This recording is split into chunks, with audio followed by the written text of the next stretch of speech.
I'm Marie Brennan, and welcome to part 8 of my continuing series on how to do public readings of your work.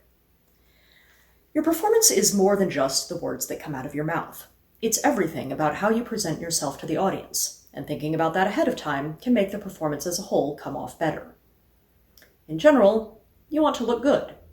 This applies to male-presenting authors as well as female, though women get judged more harshly if they show up in jeans and a t-shirt, and men are still more likely to get side-eyed if they're wearing makeup, even though male actors and TV personalities wear makeup whenever they go in front of a camera, because looking your best is beneficial for anybody, regardless of gender. If you're nervous about the reading, try to pick clothing that makes you feel confident and professional, whatever professional may be for your genre and audience. If I'm not going to be emceed onto a stage by someone else, and I'm just sitting there waiting to begin, I often try to chat a bit with whomever's in the audience while the rest trickle in. Small talk may not be every author's cup of tea, but I find it preferable to awkward silence. If it's at a con, I just ask generally how people's cons have been going. If it's a book tour and I'm traveling, I might comment on how it's my first time in X place, or it's so nice to be back there again. Anything to break the ice. I'll generally wait until a couple of minutes past the official start time to begin, and then I'll speak more loudly, introducing myself if nobody else is doing that, thanking everyone for coming, and telling them what I'll be reading. If I'm planning on a Q&A afterward, I tell them that up front so that people know to be ready with questions. Should you sit or should you stand? This is mostly a matter of personal preference, though sometimes it will be very clear that the venue expects you to stand at a lectern or a podium. Standing often makes it easier to be energetic and expressive, and the simple fact of being on your feet while other people are sitting helps communicate that you're performing and they should pay attention. On the other hand, if you're uncomfortable with having their eyes on you in the first place, then there's no point in making yourself even more nervous by standing up if you don't have to. Try not to fidget. You can use some gestures if you want, if it fits the story and feels reasonably natural, but you don't have to. Your words are the most important part, and you don't want to distract people from them.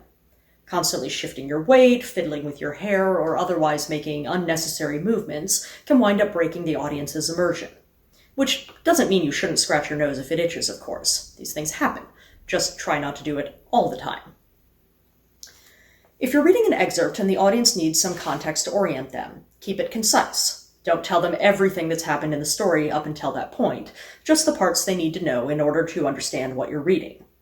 And give all the context ahead of time.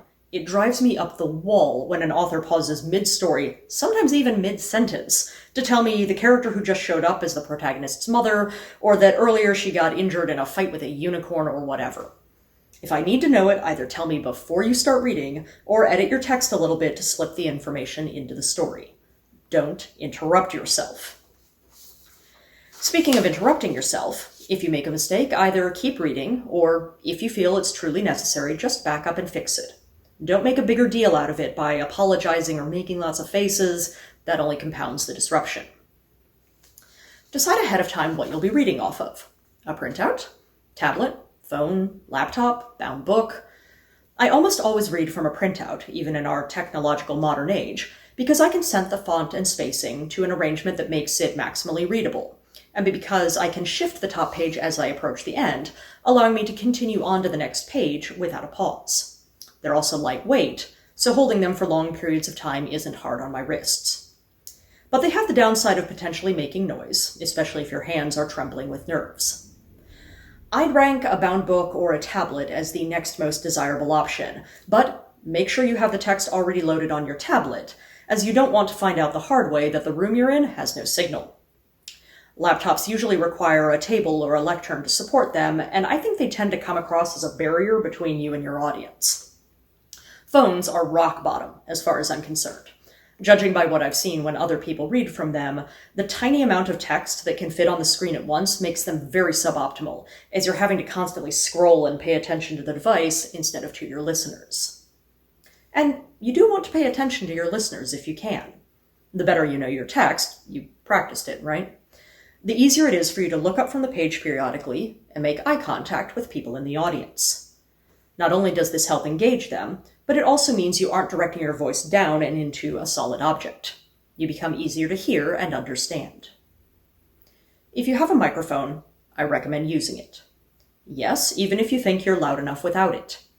While it's possible to project your voice to the back of a large room, it can be a strain. And in my experience, at least half the people who think they can project can't really, or forget to do so once they get going. Lots of people are a little hard of hearing, and you don't want them to tune out because they can't really understand you.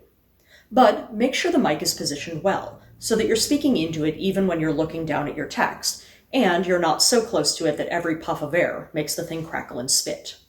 With many mics, the best thing to do is to place it not directly in front of you, but ever so slightly on the diagonal so that your breath blows past it instead of into it. 2 tricks I got from Mary Robinette Kowal, who is an excellent performer. First, if you have 2 or 3 speakers in a scene, pick a direction for each of them and turn your head slightly in that direction when beginning their dialogue. If you're doing different voices, as we talked about in the last installment, this helps remind you to switch. And it also gives the audience a visual cue that you've shifted speakers. And second, if you need to change volume to be unusually loud or quiet, change your distance from the mic. I don't mean lean away for quiet and lean in for loud. I actually mean the opposite, so that you deliver a soft whisper right into the mic and a shout from a foot or 2 away. Even if what gets delivered to the listener's ear remains the same volume, the alteration in your voice will create the desired effect without risk of losing or blowing out the mic. Once your reading is done, try to signal that physically by closing the book or laptop, putting the pages down, or whatever suits your medium. With a short story, the ending may be obvious, but if you're reading an excerpt from a longer work, it may not be. You want your audience to know it's time to clap. At that point, thank everybody for listening, open up the floor for questions if you're taking any, clear out the room if it's time for the next author, whatever. Congratulations! You've survived your reading. But this all applies to live readings. If your reading is digital, the advice for that will come in the next and final installment.